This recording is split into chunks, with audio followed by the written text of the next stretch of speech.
right. Good evening. I'd like to thank everyone for coming tonight to our December 1st Edgefield County Council meeting. I'd like to state at the beginning, for those who are watching live stream, our picture is not working tonight, but the audio is. So, and I'm sure that will continue to be the case throughout the evening. So with that, I'd like to invite Minister Marcel Edwards of Walking by Faith Outreach from Johnson to come up and give us our introductory prayer, please. If you please rise for the prayer.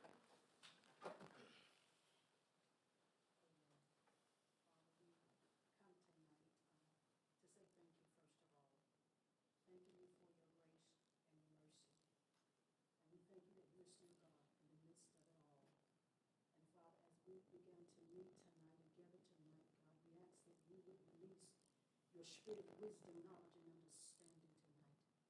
And God, as we leave this meeting, we ask that you will, that the angels of God will encamp about us as we go to our various destinations. In Jesus' name we do pray. Amen. Thank God. Amen. Thank you. Join me in the Pledge of Allegiance, please. I pledge allegiance to the flag of the United States of America and to the republic for which it stands, one nation, under God, indivisible, with liberty and justice for all. Thank you.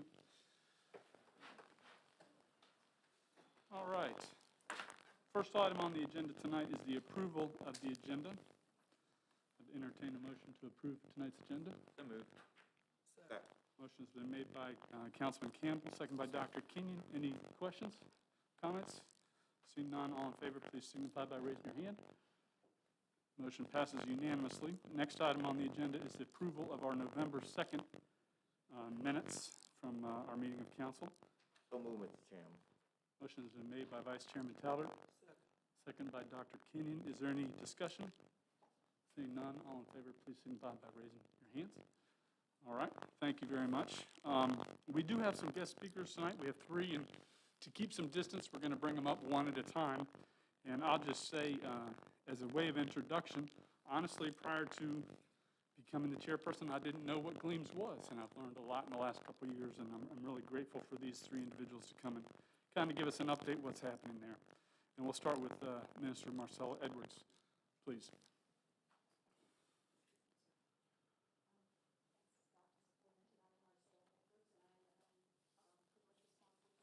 If you would, I'm sorry, speak into the mic, please. So we can, y'all. yeah, to us, yeah, and then into the mic so it can be heard. Thank you, though. That is funny. Okay, once again, I am Marcella Edwards, and I am represent the private sector for Gleams, and I started in July. So I don't have much to say, but I think Ms. Settles here is going to do a presentation, I think. So I'm just going to introduce myself and get out of the way and let her get started. Thank you. All right, Ms. Settles, when you're ready, come on up. You're number 2.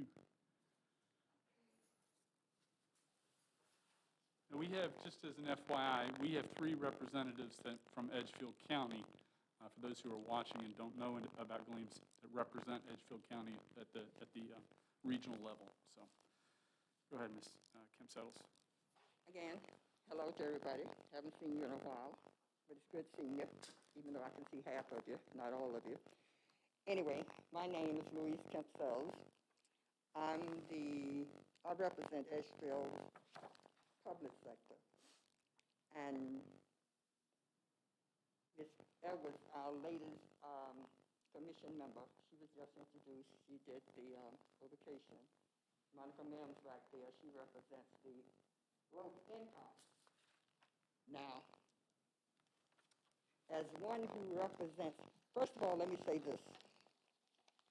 Gleams, we represent other counties, such as Abbeville, Batesburg, Leesville, Blatterwood, Greenwood, Lexington, McCormick, North Hodges, Pineview, Flat Springs,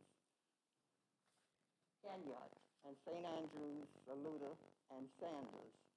But you notice I left off the best for last, Edgefield. That's my pet baby. Everybody can tell you, I help out where I need to fit in with these other counties, but I put most of my energy into Edgefield. saying that, we at the commission board at Gleans, we went through rough times just like everyone else did with COVID-19. But it held us up for a little while. But with everybody working together and pulling together, and I have to tell you guys, like I always say to them, I call most of them my children, even though some of them is my age or maybe even older. But I like the way they pull together. It's so easy for everybody to get on the same page when everybody pulled together. And we didn't just reach out to the ones that was there, that was able to come in and out of Gleans. A lot of them did work from their homes. Otherwise, they didn't skip a beat. If they had to come in, they did the 6 feet thing, but they didn't let that stop them because the public was still needing our help. So we couldn't just fold up our arms and pick up our books and go home and stay. We had different programs going on. At one point, we was even sending the buses out to the little meals to the kids that weren't able to come to Head Start and Early Head Start. After that, when we started spacing the teachers in, so many at a time and spacing out, then we came up with a program where we could implement the parents and the older kids.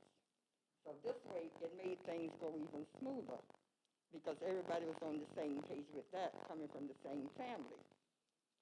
We have to hold up on a few things, such as the trips and the different games and stuff, trips and stuff we would take. But other than that, we continue to roll. I just want to give you guys a brief example of the things that we do at Gleans. I think everyone on the council has this in their package, okay? This is something that I wish you guys would read later.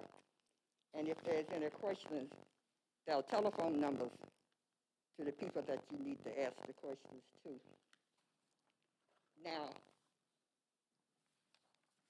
during these unpredicted times, Gleans continues to serve our communities.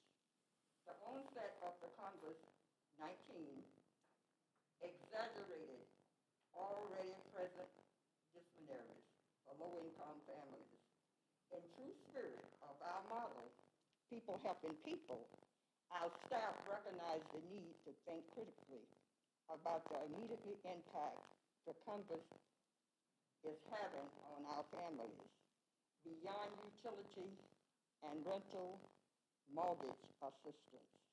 In this regard, our community service department prepared emergency kits for and exhibited to elder and the disabled customers who meet income guardians. These kits provide items that help reduce the spread of the COVID. For more information on helping our families, request an emergency kit. There's a number there, and your contact there says Shannon Clark with the number. Marcel Kennedy, she spurs that commitment. And I want to talk about the enrollment. I want to tell you people what Early Head Start and Head Start is all about. First of all, Early Head Start, we take the kids from 2 weeks to 2.5, coming into 3 years old. From 3 to 5 years old, we have the Head Start. So this way, when parents were really able to go out there to work, they had no excuse because we were there for them. Now, when kids go to Early Head Start, you know, there are only certain things they are taught. They are more or less in the training process. But Head Start, by the time those kids are ready to go out to public school, they're up on their shots. We have mental service. We have transportation. We implement the parents so the parents can come in and help. And we also have mental. Because a lot of kids come in and parents don't necessarily notice the certain problems that they have until they get out among other kids. We have somebody there for that. And by the way, we just don't have only English-speaking people because we not only have English-speaking children. We have someone to teach them Spanish and understand. So it's not like they are sitting there acting like they don't belong because they don't understand. Those teachers, believe it or not, they go through training too. It's not, anyone just can't walk off the street and walk in and feel like they can take care of our children. There's a process with that. And believe me, and anytime you go through Gleams, by the time you come from Gleams and start in public school, anyone can point you out because there's something about those kids because they are far more advanced than the average kid that leaves home and goes straight to public school. I wish this had been something that was going on when I was a kid. But now, as I guess we all know by now, that Lyndon Baines Johnson, he was the one that created Gleams. That was in 1965. And since that time, Gleams has really not only hit the map, but it stayed on the map. We have auditors, and when the auditors come in, we are always on target. When I say we, I'm speaking of Gleams. Everybody, as the old saying goes, everyone has a higher authority to answer to. So does Gleams. That's why we had the auditors to come in. And I just want to say this to you. Now, Head Start, and early Head Start, Edgefield, I'm only speaking on Edgefield. Edgefield have 73 children in Head Start. We have 32 in early Head Start. Again, the Gleams program, Edgefield again, we had to have some work done on the center down in Trinity. My Head Start, Edgefield County. That cost us $43,364.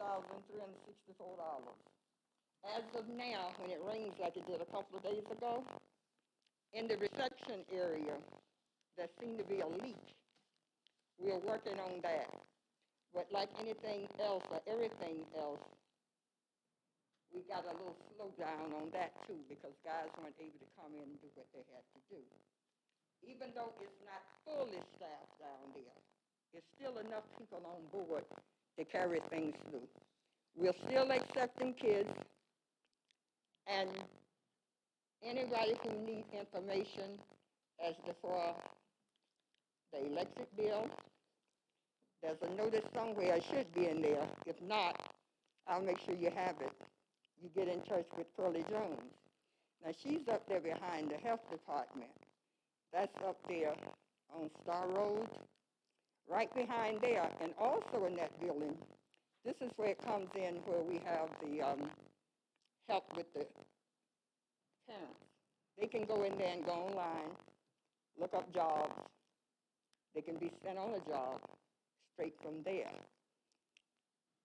I find that the more the parents understand and the more knowledge the parents have, the better we are able to help our kids. Now, as far as the food, the kids are fed. You know what they say, when they're babies, they're changed, they're fed, they're birthed. The older kids, they have their activities. Even though now they're not able to go outside as much as they used to. But they have games that they play inside. And all this is done under guidance. You know, there's no kid just running around not being instructed as to what to do. And I find that those kids, even if they come in with a slightly mental problem, with the girls working down there with them, they always are able to draw them away from that. And we get comments all the time about the difference they see in those kids when they go there. I just want to say this. You know, normally when I'm here, I just don't talk about, I want some money, even though I do, even tonight. But I just want the ones that don't know to understand what we are doing and how we are preparing these kids to one day take over you guys' job. That's my goal. Thanks a lot. Again, my fellow commission members, Marcella Kennedy, Monica Mims,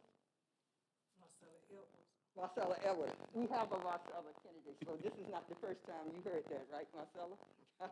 Well, anyway, again, I appreciate everybody for coming and listening. Maybe Ms. Mims or someone else have something else to add. Kind of threw me off my game because I didn't know it was going to be the three of us speaking. But whatever I left off, I hope they pick up on it. If you have any questions, like I said, just call one of those numbers that you see, and you'll get all the information you need. Thanks again. Thank you. We appreciate it. All right, and the third individual is Miss Monica Mims, and she's the representative for low income from our county to the region. Good evening, everyone. To the chair, council, administrative, and staff. As Ms. Settles has stated, and I'm not going to be long before you because she's kind of gave you a whole rundown of everything, but first of all, Gleams is, if those that don't know, Gleams, the initial stands for Greenwood, Lawrence, Edgefield, Abbeville, McCormick, Newberry, and Saluda. And along with the other names that she had mentioned that are tagged along with Gleams. Gleams is a very big corporation that helps a lot of people in Edgefield County. As I was looking here with the low income, and I'm the go-to person of those that do not know how to gain the resources that Gleams allow. As Ms. My person, I've got her name this quick. Okay, calm down, Monica. As Ms. Settles had just spoken on the different programs that we do have as far as it comes to the early Head Start, as far as Head Start. But my job is to make sure I spread the word out on the low income part. It doesn't just mean of helping your light bill or your water bill, your rent or your mortgage, but anybody that you may know that wants to go back to school to get a degree, any type of training, Gleams also helps with that. A lot of people don't know that because I guess the resource information is not out there enough. But as of you, council and administrative and stuff, pass the word on that Gleams do help Edgefield County. And a lot of sources, not just in the schooling and the learning institution, but also in helping utilities, weatherization. There are homes that need to be repaired, and families just don't have the money to do it. There is a guideline that we go by, and it's called weatherization under the Gleams program, that do help people with new windows and maybe do the bathroom or whatever the case may be, whatever the home may need. That's what weatherization does. Just to throw some numbers out at you, Gleams, as far as the community of Edgefield, has serviced 440 households. As far as when it comes to weatherization, they've serviced 4 homes in Edgefield. I can't tell you those names because that part hasn't come to me yet. If they want to show you how the house looks, but you know, if you ever hear anyone that say, "Hey, Gleams did fix my house up. My bathroom looks great now. I got new windows and the air is not seeping out where I'm trying to keep my home warm," Gleams does service that. Okay, I always keep that in mind. Also, the WIOA, it is a program that helps young adults, I think up to age 25, if I'm not mistaken, Ms. Settles, that if they want to get a trade, learning and getting a new job, trying to better themselves, we do offer that, WIOA. Spread the word on because there are funds that there, and if we don't use the funds, you know grant money has to be sent back. So again, help us spread the word out so that those that are seeking and just don't know which way to go, hey, contact Gleams. Gleams can help you in that situation. We had a family, let me give you an example, a mom disabled, and she had grandchildren, okay? There are programs that can help her to get back on her feet so that she can provide for her grandchildren since she does have custody of those kids. In the meantime, if I didn't announce myself, I'm sorry too. But Monica Mills, and I do represent the low-income department when it comes to Gleams. As Ms. Settles has stated and shared with you, we do have 4 major services that help low-income families. 4. It's a lot. That's good. That means we're headed in the right direction to help our fellow people here in Edgefield County. Those that need help, let's help them, right? That's what we're supposed to do. That's what God told us to do, help our brethren. Also, with that being said, and I'm just going to sum it up for you, as that we do have a lot of information out that helps kids, even driver's license. They've graduated and they need, learn, get their permit and driver's license. Gleams does offer that. That's there. So many resources. Let's use them, okay? Also, let's see here. I'm at my notes here. As Ms. Settles also stated, when it comes to the children, how we do kind of step in to make sure that kids are up to date with their shots, physicals, they have their teeth clean. We do it all. We do it all. I mean, it's really, we kind of really unlimited, so to speak, right, Ms. Settles and Ms. Marcel, when it comes to helping our families in Edgefield County. The resources are here. Just like you all put out and y'all approve laws, and for us, the resources when it comes to Gleams are here. I just need your help. We need your help to get the information out so that people won't get lost in the crossfire. We will not think that there is no help for them when Gleams does offer it. It's here. Let's use the resources. I don't care what ethnic background that you may be. Spread the word so we can help them. People get in contact with me, I need your help. Okay, let's go through because there is a protocol. You do have to be eligible. But most of the times right now in this pandemic, I think a lot of people are eligible. Let's help them. That's all I have to say, Ms. Cooper. Thank you all for your time. Thank you. And I will just, before you leave, and does anyone from council have any questions? Yeah, I got something I'd like to say. First of all, I want to thank our Glean representatives for coming out tonight.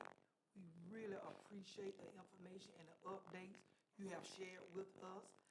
We are extremely grateful for your dedication of service and for making Gleans a great place in our beautiful county of Edgefield. Thank you. On a more personal note, I would like to thank Minister Edwards for accepting the role of the private sector this year. She went in, I think in the month of July. We have been communicating regularly, trying to schedule time to meet with the Gleans employees before the holidays. We are still diligently working to make this happen. I appreciate Minister Edwards for her willingness to make this possible. Again, thank you guys for the dedication and unwavering support that you put into the Edgefield County Gleans program. Really appreciate it. Thank you. Any other questions? Any other questions or comments? All right, Done thank an you. excellent job. We appreciate that. Thank you, sir. Thank you, sir. And also, one more thing, the Toys for Tots. Anybody that knows that the family members may need some help when it comes for Toys for Tots, please go on the website and apply. You can't fill out the application right now, but there is a Toys for Tots link that Mrs. Teresa Stover is heading up to take care of the families of Edgefield County and McCormick. Thank you. You don't have to stay, but I just want to thank each of you for coming. And for those who weren't aware, this was started, she mentioned, in the 60s under the program. But the funding majority comes from the federal and state level. And the amount of money that's spent in our county generally will have an impact of 5 to 7 times the direct distribution. And last year, they distributed almost $3.2 million. And the economic impact in our community is somewhere between 5 to 7 times that. So that's just information that you might want to know. Thanks again. The next item on the agenda is comments from the public on any agenda items other than the public hearing that we're going to have this evening.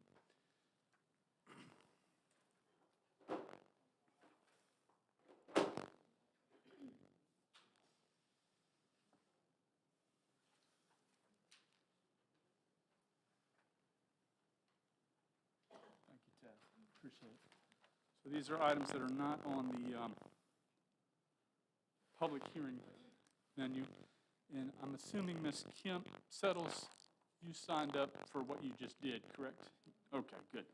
So we have one individual that signed up, and that's Ms. Linda Anderson, and she'd like to speak about tonight's consent agenda. Ooh, take that off, since I'm not that close. What I'm here to speak about tonight is about the consent agenda. this concerns you mostly, Mr. Cooper. I'm here to request that you reconsider your appointment of Mr. Todd Brown, replacing Mr. Oliver. Mr. Oliver was appointed or was elected at the last Planning Commission meeting as chairman of that committee. To me, that says, and having watched everything taking place in the Planning Committee, Mr. Oliver gets it. He knows what's happening, and he sees what's happening. He is very vocal about the things that are happening with the Planning Commission and with the things that concern the citizens. By them appointing him, I think they fully trust him as well. The other thing is, I have no problem with Mr. Brown. I feel like, though, appointing him to this committee sort of gives a preconceived idea that is a conflict of interest. He is a major developer in this county. He is developer with Tavern Hill, which, as you know, was the property that was purchased for subdivision that was with your cousin. That may or may not be a conflict, but I feel like that is a conceived, could be. The other thing that I have a concern about with the Planning Commission is we're out of balance. We are out of balance with this Planning Commission. Their hands are tied. That's been stated. We have Mr. Paradise, we have Mr. Marin, we have Kevin Singletary, we have Doc Hart, and we have Will Williams. When a citizen comes before that Planning Commission now, they're outweighed, considerably outweighed. The focus is to get as much development as we can here, and I think we are moving way too fast. We're not considering what we need to. I know we've got better brains than this with this planning group, and I'd like to see us look at that. That's my 2 cents. Thank you. Okay, the next item on the agenda is our reports. Are there any comments from this month's reports that are in our packet? All right, seeing none, the next item on our consent agenda, is the consent agenda. I'd ask if there's any recommendation on that. I would entertain a motion. So moved, Mr. Chairman. Motion has been made by Vice Chairman Talbert, seconded by Dr. Kenyon. Is there any discussion? All right, seeing none, all in favor, please signify by raising your hand. Motion passes unanimously.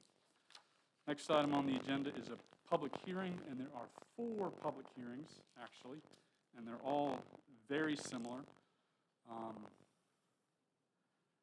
So I'm going to say, in an interest of time, since they're all the same, we may just consolidate. But the first public hearing is on ordinance number 2021-772, an ordinance authorizing and approving development of a joint county industrial and business park pursuant to section 41170 of the Code of Laws of South Carolina, 1976, as amended in conjunction with Aiken County. The park, as such, at the time of its initial development, to be located in Aiken County and to include certain property now or later to be owned, leased, and or operated by the company or companies comprising Project Clay Solar. In essence, this is a multi-county park agreement where we would receive a percentage of the proceeds from this agreement. Is there anyone here that would like to speak on that issue? Ms. Anderson. This is more of a question, I guess, because there's not a lot of information on there. Is this a new park, or is this one that's already developed? Do we know where it's located, or is it more than one? This park will be located in Aiken County. I know that. Where in Aiken County is what I'm asking. Because I know we've got Sage Mill and Is it all on Bettis Academy, or where is it? There wasn't any information on it, so that's why I'm asking. Would have been in the exhibits.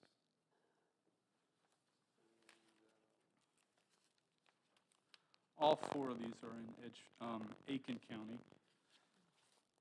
And all four of them are solar parks.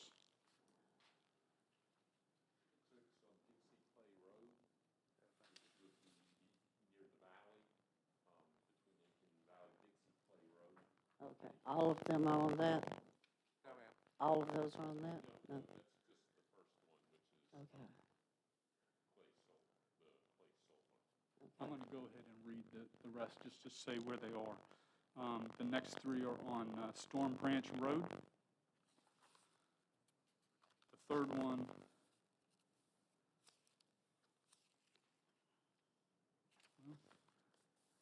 and Andrew, if you see it before I do, read it.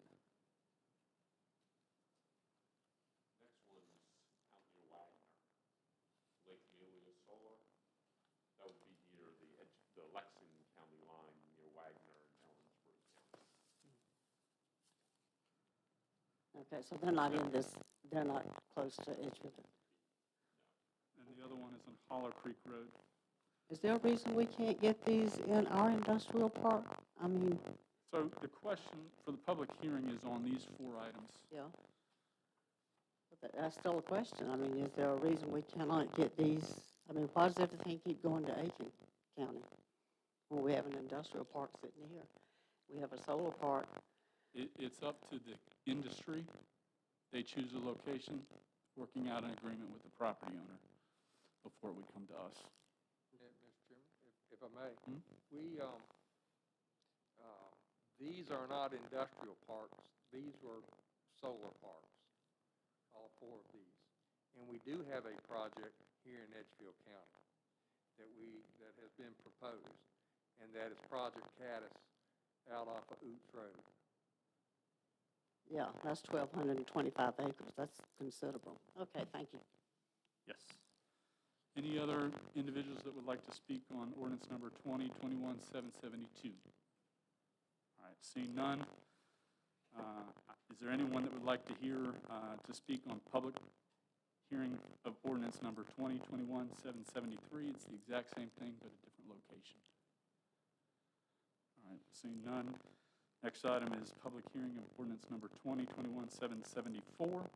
It's the exact same thing, it's just a third location. Seeing none, is there anyone that would like to speak on public hearing of ordinance number 2021-775? Again, exact same thing, solar farm at a fourth location inside Edgefield County, making us part of the industrial, the fee and lieu agreement. Come to the podium, state your name and address, please.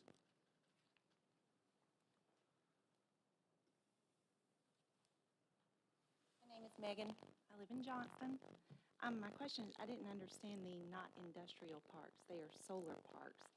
Everything I've read has called them industrial. Could you elaborate? It's an industrial park, and it meets the industrial park, but they don't need the infrastructure like an industrial park. But they are industrial. They are You. an industrial park for the purposes of the state legislation to do multi-county park agreements. Okay. No one else wants to speak on that. Okay, we will now move to old business. The first four items on old business are exactly what we just did a public hearing on. First one is consideration of approval of third reading of ordinance number 2021-772, authorizing and approving development of a joint county industrial and business park pursuant to Section 4.1.170 of the Code of Laws of South Carolina, 1776, as amended, in conjunction with Aiken County. Such park, at the time of its initial development, to be located in Aiken County and to include certain property now or later to be owned, leased, and/or operated by the company or companies comprising Project Clay Solar.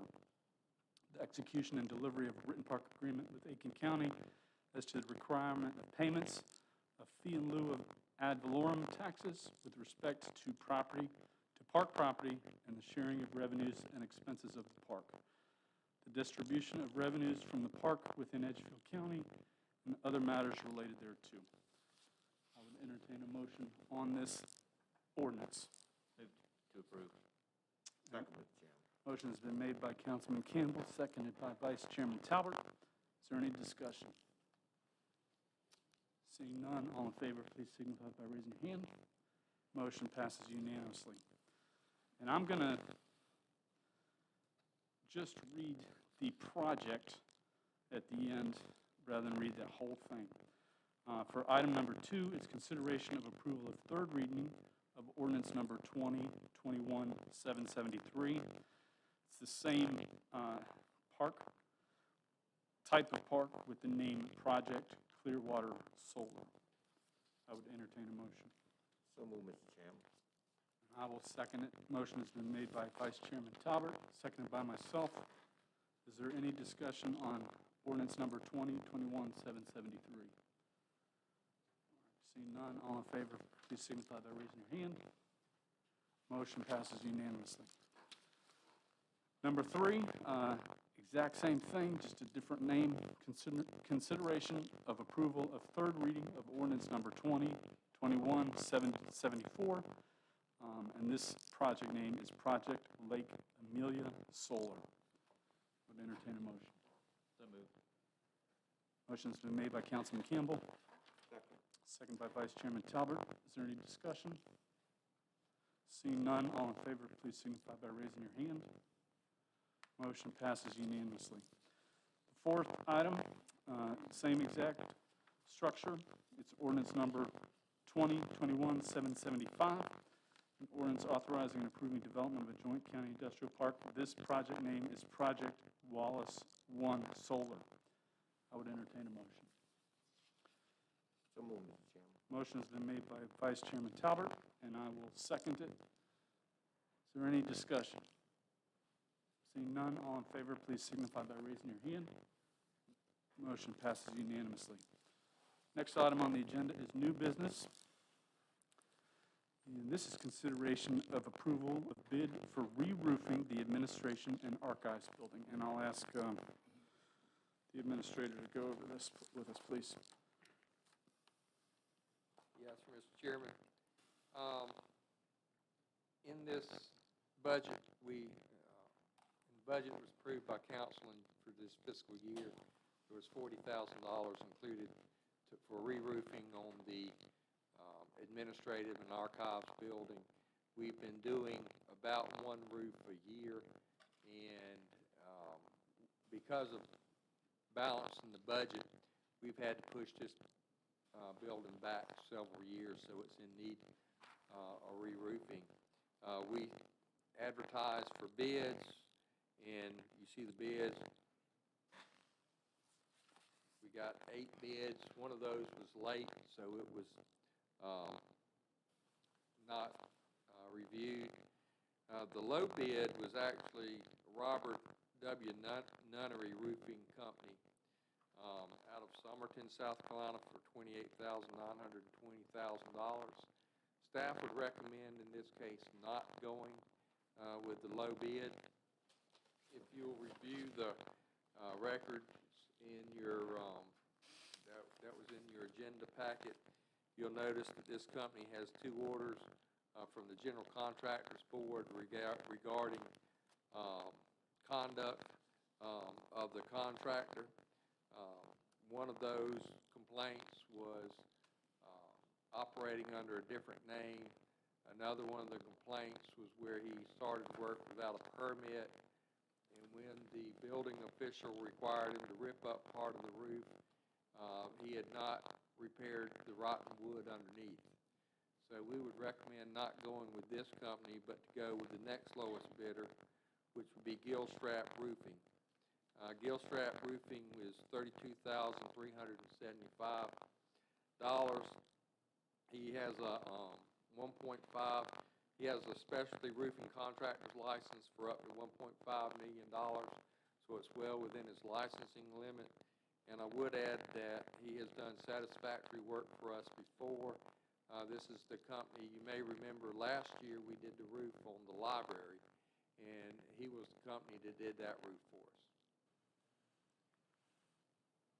Thank you, Mr. Administrator.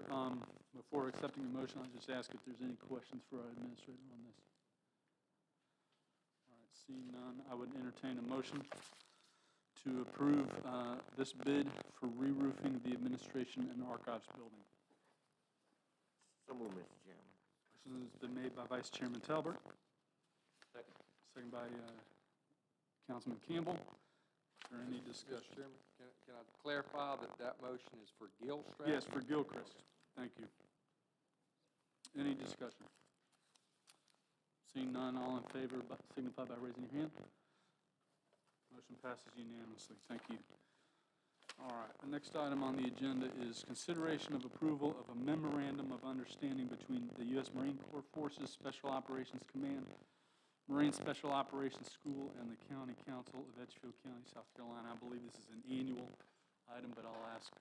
They come here yearly, do training, and what this does is a memorandum of understanding with the county governing body that it's okay for the Marine Corps, their special operations people, to come into the county and do their training.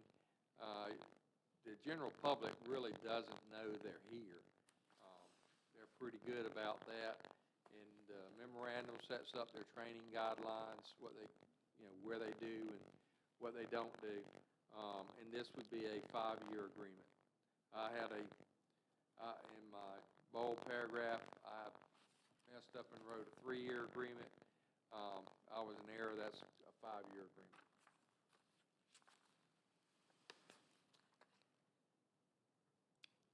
I would entertain a motion to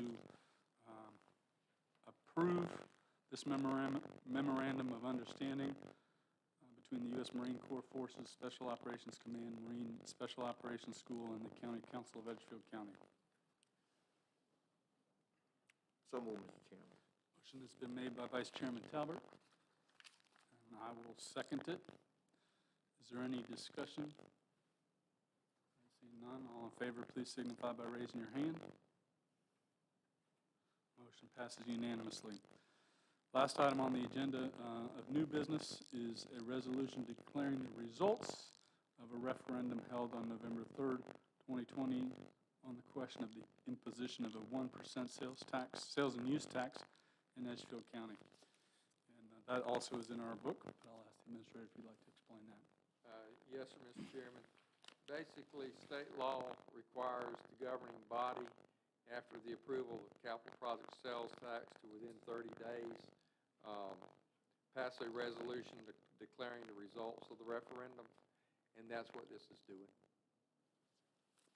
Okay. Entertain a motion to approve this resolution, declaring the results of the referendum held on November 3rd on the question of the imposition of a 1% sales and use tax in Edgefield County, South Carolina. So moved. Motion's been made by Councilman Campbell and second by Dr. Kenyon. Is there any discussion? All right, seeing none, all in favor, please signify by raising your hand. That resolution passes unanimously. We do not have an executive session tonight, so I will ask if there's any comments from the public on items that are not on the agenda. There are none. Okay, thank you. With that, I will turn the floor over to our county administrator for his report. Yes, sir, Mr. Chairman. As you know, everybody knows our welcome signs were vandalized last week. There is a $500 reward being offered for the arrest and conviction of those responsible for doing that. I have talked to the lieutenant in charge of investigations. The sheriff's department is actively pursuing that investigation, and hopefully we'll get something and bring those responsible to be accountable for those actions. We had anticipated starting the repair work on those signs yesterday.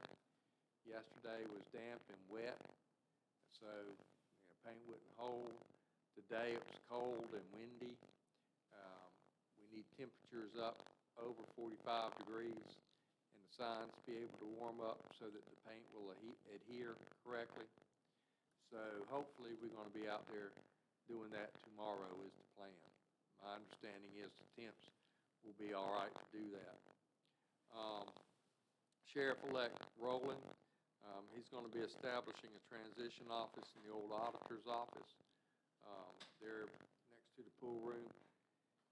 This will provide him space to talk with future staff, current deputies, jailers, and individuals, and also formulate the plans for when he takes office. This is something I'm really proud to tell council about. Our planning director, Hart Clark, December the 17th, he should be graduating from Piedmont Tech with an associate's degree in business administration. And he has told me that he is planning on taking the next step and working toward a bachelor's degree as well.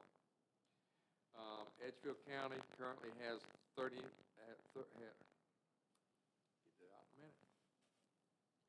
Edgefield County has 89 active COVID cases. We started a downward trend actually on November 23rd.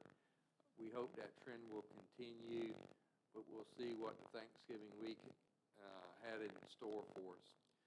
There's been 22 official COVID-related deaths in the county, and we also have another one, so that will make 23, but that one hadn't had time to make it through the bureaucrats' fix stuff to get reported yet. Utilizing the CARES Act funding, the South Carolina Emergency Management Division will be providing the match for the LMPG grant and supplement. What this will mean is that in our EMA budget, we have a match funded for that. We won't have to fund that, and that will save Edgefield County $8,000 this year. We've also submitted the request for leave that resulted from COVID-19 has been submitted for CARES Act reimbursement. And I use leave because that is not only sick leave for people with COVID, but people that may have been required to quarantine and unable to come to work and had to take leave for that. So we get reimbursement for that as well. We're anticipating about $25,398 in return revenue there. And we also have received payment of $1,980.13 as a settlement of Santee Cooper settlement. We got the check today, and it was a class action suit brought against the Public Service Commission, and we were identified as one of the people involved in the class action. And then Joe Simpson, he's our maintenance worker. You may remember a few months ago, y'all authorized using funds out of the bond money to purchase him a truck. That came in today. And Chairman Cooper and I have been meeting with Supervisor Strawbridge and Sandra Padgett over in Saluda County. And we're looking at where could we, if we had a combined detention center, where could that be located at? We're reviewing possible areas that would have the necessary infrastructure and allow for the ease of transportation. And I met with John Hare and his staff this morning looking at water and sewer on locations. Very good. That's my report, Mr. Chairman. Thank you. Does any council members have any comments or questions for our administrator? All right, seeing none. No? All right, seeing none, I will just be brief. I want to make a couple quick comments to close out the year. What a year 2020 has been. I'm confident that this year each one of us has had our lives disrupted, our plans changed, and our own concern about our own mortality has hit us all, regardless of age or physical condition. Just this afternoon, I learned of a dear friend, the mother of someone I grew up with, who Albert and I actually had dinner with in August, and during South Carolina Association of Counties meetings has come down with COVID, in addition to fighting pneumonia. She's in the hospital right now, down in Bluffton. So there's a lot of angst about the future, and I'd ask that all of us, not only on council, but those who are watching, that we think about the things that are truly important during the next month and consider demonstrating some grace to all. Even those we may not agree with on one or two particular issues, this grace will demonstrate to one another and our neighbors what truly makes Edgefield County special, because it is a special place. From the standpoint of county government, while we have had to move some things to 2021, which we had hoped to accomplish this year, it has been another good year. And I just want to highlight 4 items from the year, so it's an annual perspective. With the COVID-19 shutdowns, new investment in our county will be greater this year than last year. I won't know what that percentage will be until next month, but we've already exceeded last year's investment, which is a good thing. This summer, due to a major storm, we lost a major road in the Mill Creek subdivision. CTC, our county staff and state, as well as some private residents, all worked together to construct a temporary road through private property. And that project, we were able to complete it in roughly 3.5 months, which was projected could take a year, up to a year. And it was completed in 3.5 months, and that's a great thing. In October, we learned this is the 4th year in a row that Edgefield County has received the Certificate of Achievement for Excellence in Financial Reporting by the Government Finance Officers Association. This is the highest form of recognition in governmental accounting and financial reporting. Less than 10% of the counties our size nationwide receives this award. So those on our team that are watching our dollars, they're doing a great job. They deserve to be commended. And then also in October, we learned that Edgefield County has been notified that our EMS service has been awarded the Mission Lifeline Gold Plus Award by the National Heart Association for their medical response to heart attack and stroke patients. Only 13 of 46 counties in South Carolina received that award, and only 9 received the Gold Plus Award. And this is the 4th year in a row that our team has received that. So if you know someone on EMS, congratulate them. They're doing a great job. So with that, I just want to thank our county team for their exceptional work that they've done this year. I would also ask our constituents, if you know individuals who serve in our county government, I would ask you to thank them for their service to our community. They really are doing a good job. And Merry Christmas, Happy New Year, and we look forward to seeing you all next year. And unless there's any questions or comments for me, I would entertain a motion to adjourn. Motion is made by Vice Chairman Talbot, seconded by Dr. Kenyon. Any discussion? All in favor, please signify by raising your hand. Y'all have a blessed night.